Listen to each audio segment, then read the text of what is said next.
अस्सलामुअलैकुम दोस्तों, मेरा नाम एजाज़ अहमद और आप देख रहे हैं मेरा YouTube channel ideal Aseel birds Pakistan. अच्छा दोस्तों, ये आपके लिए एक परिंदा लेकर आया हूँ।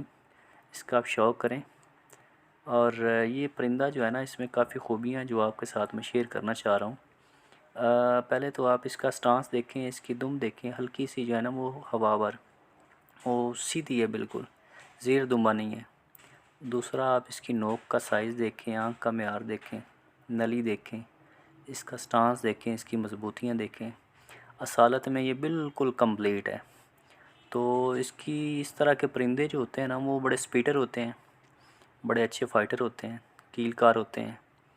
बाकी ये कि ये परिंदा बताता है कि मैं किसी उस्ताद के घर का हूँ, किसी अच्छे खुडे का हूँ। तो मैं आपसे भी रिक्वेस्ट करूँगा कि आप भी जो है ना वो अच्छे परिंदों का शौक़ करें और अपने उस्तादों की इज़्ज़त करें, ताकि आपको अच्छी अच्छी चीज़ें जो सीखने का मौका मिले। शुक्रिया, थैंक यू, अल्लाह हाफ़िज़।